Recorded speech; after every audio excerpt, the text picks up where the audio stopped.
कार्यकर्ता के रूप में काम करने वाले हमारे बहुत ही संवेदनशील प्रत्याशी श्री मेहिलाल गौतम जी, हमारे यहाँ के लोकप्रिय सांसद और संसद में मेरे साथी श्री बीपी सरोज जी, हमारे राष्ट्रीय महामंत्री श्री दुष्यंत गौतम जी, हमारे कन्नौज के सांसद और संसद में मेरे साथी श्री सुब्रत पाठक जी, जिला के प्रभारी श्री के सिंह जी, हमारे जिला अध्यक्ष श्री रामविलास पाल जी, सुशील उपाध्याय जी पूर्व जिला अध्यक्ष, ब्रह्मदेव मिश्रा जी पूर्व जिला अध्यक्ष, ब्रह्मदेव तिवारी जी, मनोज कुमार सिंह जी, राजपति राम जी पूर्व विधायक, रामाधार सिंह जी, हमारे सुशीला सुरोज जी, अनीता रावत जी, सम्मानित मंच और यहाँ इतनी बड़ी संख्या में, इतनी धूप में, इतनी गर्मी में उपस्थित देवी और सज्जनों, माताएं, बहनें, मेरे नौजवान साथी और मीडिया के मेरे साथी, प्रिंट मीडिया और इलेक्ट्रॉनिक मीडिया के साथी, मुझे आज मछली शहर में आने का सौभाग्य प्राप्त हुआ और अपने मेहिलाल गौतम जी के लिए आपसे आशीर्वाद मांगने का सौभाग्य प्राप्त हुआ।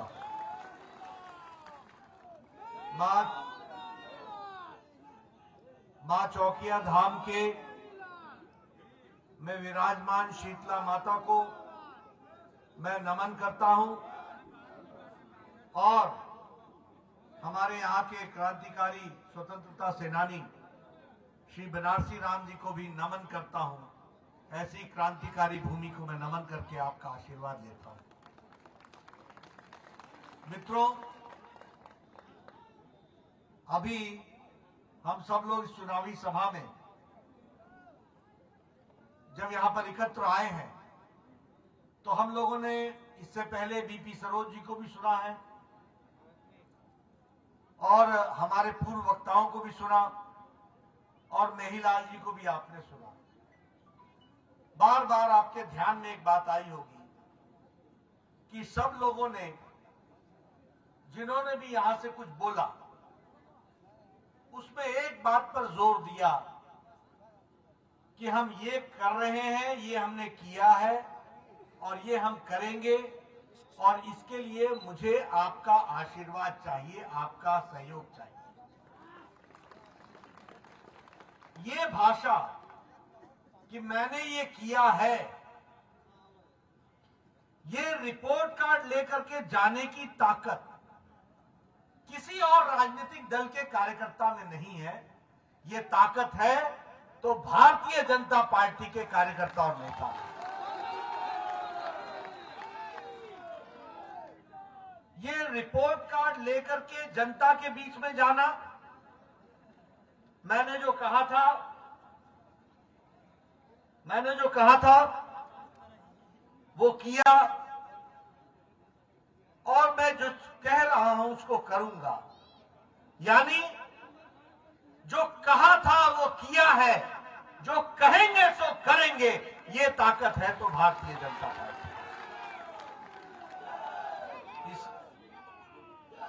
इसलिए आप दमखम के साथ गांव में जा सकते हैं, लोगों को कह सकते हैं कि हम कोई उन पार्टियों से नहीं है जो कहते कुछ है और करते कुछ है। हम उस पार्टी से आए हैं जिसका नेता नरेंद्र मोदी है और उत्तर प्रदेश में योगी है और जो कहते हैं वो करते हैं, जो कहेंगे वो करेंगे। ये ताकत के साथ आप जा सकते हैं। दूसरी बात कि हम वो पार्टी है जो गांव, गरीब, वंचित, पीड़ित, शोषित, दलित, समाज के अंतिम पायदान पर खड़ा, हमारी माताएं बहनें, हमारे नौजवान युवा और हमारे किसान भाई, इनकी चिंता करने वाली कोई पार्टी है तो कोई और नहीं, वो भारतीय जनता पार्टी है। ये भी आपको कहना चाहिए। डंके के चोट पर जाकर कह सकते हो तुम, और कहने के लिए नहीं कह रहा हूं। बताओ ये कैसा देश था जहां 2014 तक मोदी जी का इंतजार करना पड़ा, जिसकी जनसंख्या 130 करोड़ थी और बैंक में खाता खुला करके अपने विकास का योजना बनाने का इसकी संख्या सिर्फ 2.25 करोड़ थी। यानी 130 करोड़ की जनता में 3 करोड़ की ही ताकत थी कि वो बैंक में जा सके। और बाकी लोग क्यों बैंक में नहीं जा सकते थे? गरीब क्यों थे? क्योंकि उनके पास पैसा नहीं था कि वो बैंक में जमा करा के खाता खुलवाए, क्योंकि उनके पास गारंटी के लिए गारंटर नहीं था कि बैंक में कोई गारंटी दे सके। ये नरेंद्र मोदी जी ने 2014 में कहा कि बिना पैसे के तुम्हारा खाता बैंक में खुलेगा, मैं नियम बदल रहा हूं और तुम्हारा गारंटर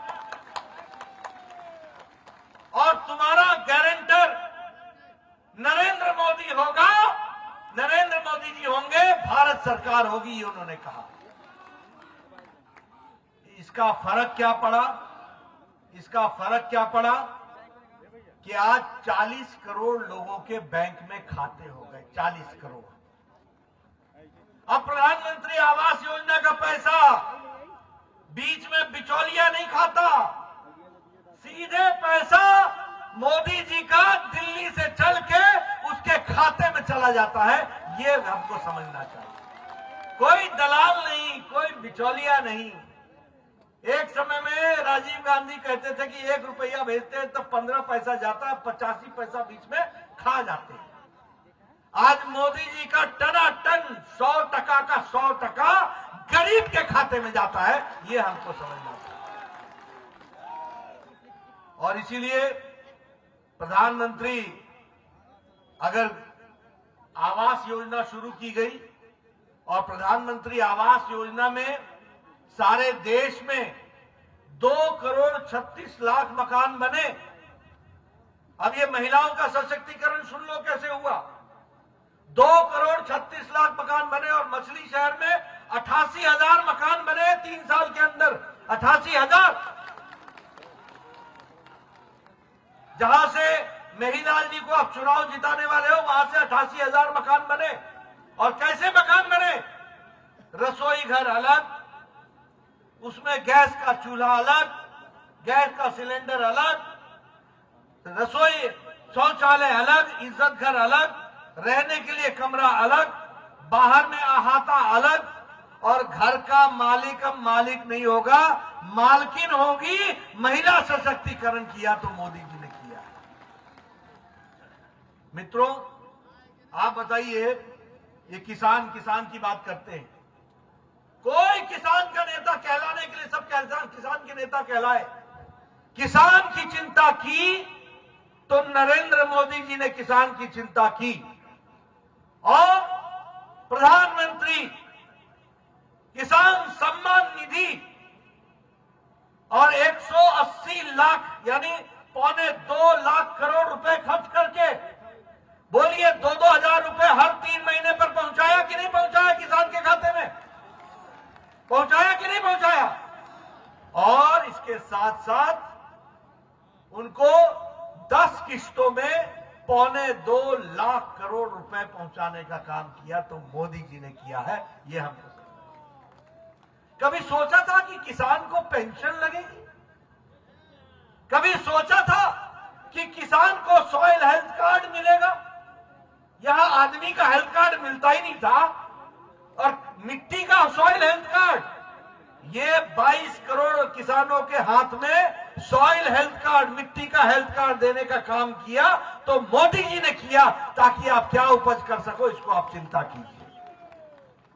आप बताइए, ये सौभाग्य योजना 2014 में 18,000 गांव में बिजली नहीं थी। 18,000 गांव में बिजली नहीं थी और आज 1000 दिन में 18,000 गांव में बिजली आ गई। आप बताइए 24 घंटा बिजली है कि नहीं है? 24 घंटा बिजली है कि नहीं? जला था कि ना? आ रहा कि नहीं बिजली? अब पहले क्या, हफ्ता में 3 दिन, हफ्ता में 4 दिन, अब भोरे है तो सांझ के गाय, अब सांझ के है तो भोरे गाय। यही था कि नहीं था? अब मोदी जी ने कहा था कि 56 इंच का सीना चाहिए 24 घंटे बिजली लाने के लिए। अब मोदी जी ने 56 इंच का सीना दिखाया है, 24 घंटे बिजली आपको पहुंचाई है। इस बात को आपको याद। और ये बिजली और ये बिजली गरीब आदमी को मजबूती देती है। क्यों? क्योंकि पहले उसका बच्चा लालटेन में और ढिबरी में पढ़ता था, ढिबरी जला के पढ़ता था, अब लाइट जला के पढ़ता है। पहले उसका बच्चा टेलीविजन नहीं देख सकता था, अब उसका बच्चा टेलीविजन देखता है और दुनिया जानता है और दुनिया के साथ कंधे से कंधा मुकाबला करने के लिए तैयार हो जाता है।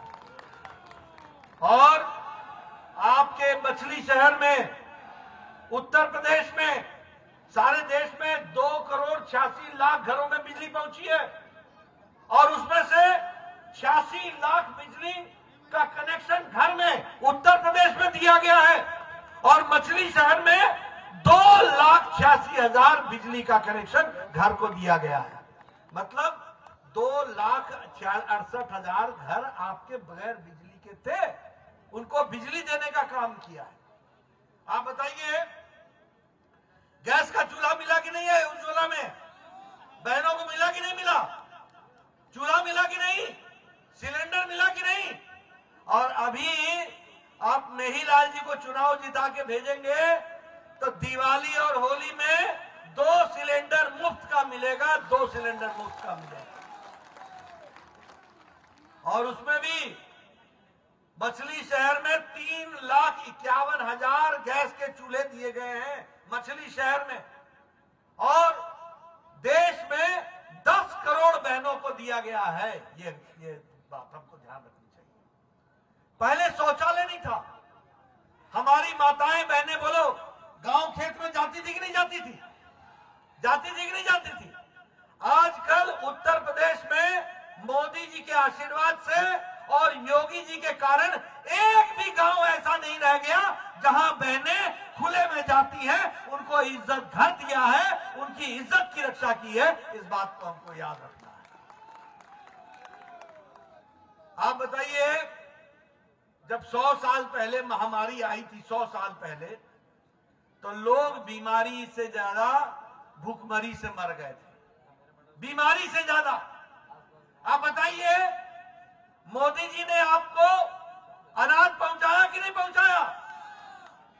अनाज मिला था कि ना? 5 किलो गेहूं, 5 किलो चावल मिलता है कि नहीं? और योगी जी का चना मिलता है कि नहीं?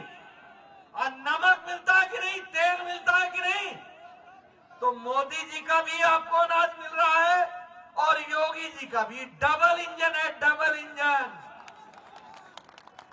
भर पेट हमारे मोदी जी ने कहा था कि किसी को भी भूखा नहीं सोने देंगे, 2 वक्त की रोटी का इंतजाम करेंगे, और वो इंतजाम करके दिया है। आप बताइए, कोरोना आया कि नहीं आया? प्रथम, द्वितीय, तृतीय, तीन राउंड आया कि नहीं आया? आया कि नहीं आया? और आजकल आप लोग बिना मास्क के सट के बैठे हुए हैं। ये कैसे संभव हुआ है? ये संभव हुआ है क्योंकि मोदी जी ने 174 करोड़ का इंजेक्शन, टीका लगा करके देश को तैयार कर दिया। ये हमको याद करना चाहिए। आज योगी जी से सुबह बात हो रही थी। मैंने योगी जी से पूछा कि उत्तर प्रदेश में कितने टीके लगे? बोले 29 करोड़ लग चुके हैं। पहला राउंड तो सबको लग गया है, दूसरा राउंड भी 80% लग गया है, 20% अगले 20 दिन में लग जाएगा, पूरे का पूरा हो जाएगा। यह है डबल इंजन का डबल टीका। और ये है, आप बताओ, मोदी जी ने देश बचा लिया कि नहीं बचा लिया? बचाया कि नहीं बचाया? और योगी जी ने उत्तर प्रदेश में टीका लगा करके आप लोगों को जीवन रक्षा जीवन कवच दिया कि नहीं दिया? मित्रों, एक बात और आपको मैं अंदर की बताना चाहता हूं। मैं पूर्व स्वास्थ्य मंत्री रहा हूं, प्रदेश में भी और देश का भी 10 साल रहा हूं। टेटनस का इंजेक्शन भारत में आने में 25 साल लग गए। जापानी भूलकार का इंजेक्शन जापान से भारत आने में 100 साल लग गया। 100 साल। 1906 में टीका बना था और 2006 में आया था टीका भारत में। एक मिनट भैया, आपका जोश मैं अपने साथ रखता हूं, मेरा होश अब अपने साथ रखो। सुन लो मेरी बात। ओ भाई, मेरी बात सुनो। ये टेटनस का इंजेक्शन आने में इतने साल लग गए, स्मॉल पॉक्स का इंजेक्शन आने में 25 साल लगे, और पोलियो के इंजेक्शन को आने में, पोलियो के ड्रॉप्स को आने में यहां पर 35 साल लगे। और कोरोना 2020 में आया, जनवरी में पहला, और अप्रैल में मोदी जी ने टास्क फोर्स बैठा करके साइंटिस्टों का आह्वान किया, और 9 महीने के अंदर भारत ने एक नहीं 2-2 टीके देश को दिए और दुनिया को दिए। ये बदलता भारत है, ये बदलता भारत है, ये है बढ़ता हुआ भारत मोदी जी के नेतृत्व में। और देश को ही नहीं, दुनिया के अन्य देशों को भी अपना इंजेक्शन पहुंचाया। अब मैं आपसे पूछना चाहता हूं, ये उपचुनाव का मौका है, ये अखिलेश बाबू ने कहा था कि नहीं कहा था कि इंजेक्शन मत लगवाइयो? कहा था कि नहीं कहा था कि टीका लगाओगे तो फलाना हो जाओगे, टीका लगाओगे तो फलाना हो जाएगा? बोला था कि नहीं बोला था? उत्तर प्रदेश की जनता को गुमराह किया था कि नहीं किया था? अब खुद मोदी टीका लगाया कि नहीं? दोनों लगाया कि नहीं? बापू को लगाया कि नहीं? ऐसे लोग जो अपने तो टीका लगा लें और उत्तर प्रदेश की जनता को गुमराह करें, ऐसे लोगों को घर बैठाना है कि नहीं बैठाना है? ये लोग आपके साथ गुमराह करते हैं कि नहीं करते हैं? इन्होंने आपको धोखा दिया है कि नहीं दिया है? इनको सबक सिखाना है कि नहीं सिखाना है? इनको सबक सिखाना है तो 7 तारीख को कमल का टीका लगाना है, इस बात को समझना है। मित्रों, मैं जब ये बात आपसे कर रहा हूं तो मैं यहां भी ये कहना चाहूंगा कि विकास सिर्फ हमने देश का ही नहीं किया, गरीब, गांव, दलित, शोषित, पीड़ित का ही नहीं किया, इलाके का भी किया। मैं जब स्वास्थ्य मंत्री बना था, मोदी जी प्रधानमंत्री ने मुझे आशीर्वाद दिया था, तो 22 करोड़ की जनसंख्या थी उत्तर प्रदेश की, और आपके यहां सिर्फ 15 मेडिकल कॉलेज थे। 15 मेडिकल कॉलेज। आज मैं ये गौरव के साथ कह सकता हूं कि मोदी जी ने और योगी जी ने 59 मेडिकल कॉलेज दिए हैं, और जौनपुर में भी मेडिकल कॉलेज दिया है, ये ध्यान रखना चाहिए। अब जौनपुर के मेडिकल कॉलेज का मतलब समझे आप? जौनपुर के मेडिकल कॉलेज का मतलब है कि हर साल जौनपुर से 100 बच्चे डॉक्टर बनेंगे, तो 150 बच्चियां नर्स बनेंगी, तो 100 बच्चे फार्मासिस्ट बनेंगे। एक दवाई की अपनी दुनिया खड़ी होगी, यहां डायग्नोस्टिक सेंटर खड़ा होगा, और गांव-गांव में एमबीबीएस डॉक्टर पहुंचेगा। यह परिवर्तन आने वाला है, इसको समझना चाहिए। आप बताइए,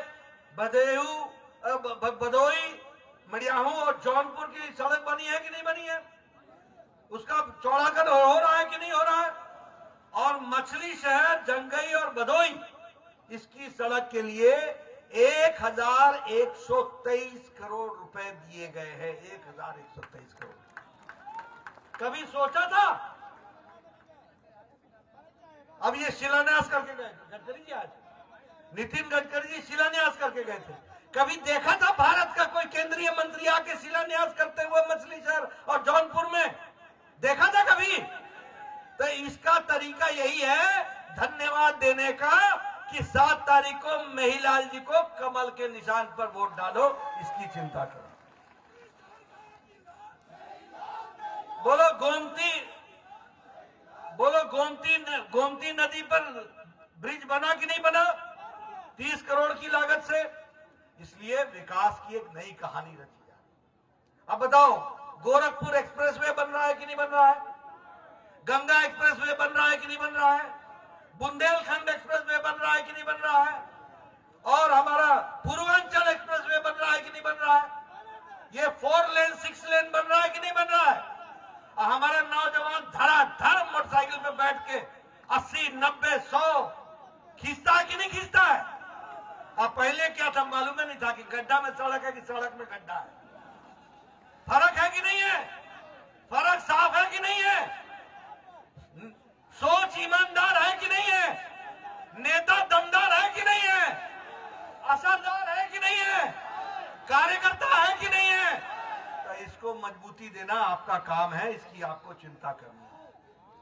मित्रों, एक All India Institute of Medical Sciences मिल गया आपको 5 साल में, गोरखपुर में शुरू हो गया। एक अटल यूनिवर्सिटी मिल गई, मेडिकल यूनिवर्सिटी।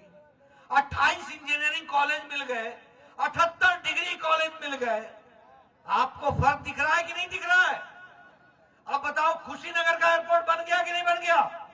अयोध्या का इंटरनेशनल एयरपोर्ट बन रहा है कि नहीं बन रहा है? काशी में इंटरनेशनल एयरपोर्ट बन रहा है कि नहीं बन रहा है? और एशिया का सबसे बड़ा एयरपोर्ट उत्तर प्रदेश जेवर में बन रहा है। यह भी आपको ध्यान रखना चाहिए। एक विकास की नई कहानी लिखी गई है और इसीलिए मैं आपसे ये कहने आया हूं। आप बताइए, हम वैचारिक पार्टी हैं। हम लोगों को अगर आपने वोट दिया, आपने वीपी सरोज को वोट दिया, तो बताइए, जम्मू कश्मीर से आपने अपनी उंगली से कमल दबाया था और बीपी सरोज ने 6 अगस्त 2019 को अपनी उंगली दबाकर धारा 370 को धाराशाही करके जम्मू कश्मीर में सारे कानून लागू कर दिए। ये इन्होंने किया। आप बताइए, राम जन्मभूमि कब मंदिर बन रहा है कि नहीं बन रहा है? भव्य मंदिर बन रहा है कि नहीं बन रहा है? और ये एसपी समाजवादी पार्टी के नेताओं ने और सरकार ने राम भक्तों पर गोली चलाई थी कि नहीं चलाई थी? और ये कांग्रेस के लोगों ने राम जन्मभूमि का विषय लटकाया था, अटकाया था, भटकाया था कि नहीं? इनको जवाब देना है कि नहीं देना है? आप बताइए, सुप्रीम कोर्ट ने कहा था कि मुस्लिम बहनों को 3 तलाक से मुक्ति दिलाओ, किसी में ताकत नहीं थी। बीपी सरोज जी ने मोदी जी के इच्छा शक्ति पर अपनी उंगली दबा करके 3 तलाक को सदा के लिए समाप्त करके मुस्लिम बहनों को आजाद किया। और मैं यहां कहूंगा, एक मिनट सुन लीजिए, मैं यहां कहूंगा कि जो लोग सांप्रदायिकवाद की बात करते हैं, जो लोग तुष्टीकरण की बात करते हैं, वो लोग मुस्लिम बहनों का भला नहीं चाहते थे। आज 2019 में कानून आया है और 2021 में, मैं 22 में आपसे बात कर रहा हूं, 80% 3 तलाक की घटनाएं घट गई हैं। मुस्लिम महिलाओं को यह आजादी मिली है। ये मुस्लिम महिलाओं के लिए मोदी जी ने किया। 80%। नहीं तो क्या था? तलाक तलाक तलाक हो गई छुट्टी। 80% महिलाओं को इज्जत की जिंदगी जीने का मौका दिया है तो नरेंद्र मोदी जी ने दिया है। यह भी आपको याद रखना चाहिए, यह भी आपको ध्यान रखना चाहिए। मित्रों, अभी केंद्र का बजट आया, 1 साल में 60 लाख नौकरियां मिलेंगी युवाओं को। यह युवाओं की पार्टी है, यह युवाओं की चिंता करने वाली पार्टी है। 1 साल में 60 लाख नौकरियां लगेंगी। 1 साल में 25,000 किलोमीटर सड़क बनेगी, 20,000 करोड़ रुपए खर्च होगा। 1 साल के अंदर 3,80,000 घरों में 3 करोड़ 80 लाख घरों में नल से जल पहुंचेगा और 48,000 करोड़ रुपए खर्च होंगे। और इसी तरीके से लगभग 80 लाख घर बनेंगे, पक्के मकान, और उसमें 60,000 करोड़ रुपए खर्च होगा। यह है बदलता भारत, यह है बदलता उत्तर प्रदेश, यह है बदलता मछली शहर। इसको ध्यान में रखना चाहिए। आपने पिछली बार वोट दिया था बीजेपी को, तो योगी जी ने उत्तर प्रदेश को 7वें नंबर से उठा करके दूसरे नंबर पर आर्थिक जगत में पहुंचा दिया। अब एक बार मेहीलाल जी को भेजोगे तो दूसरी बार आप पहले नंबर पर उत्तर प्रदेश खड़ा होगा। इस बात को भी हमको याद रखना है। नमस्कार, मैं हूं मानक गुप्ता। अगर आपको हमारा ये वीडियो पसंद आया हो तो इसे लाइक और शेयर जरूर करें, और हां, हमें सब्सक्राइब और फॉलो करना ना भूलें ताकि आप देश और दुनिया की कोई खबर मिस ना करें। तो जुड़े रहिए हमारे साथ और देखते रहिए न्यूज़ 24।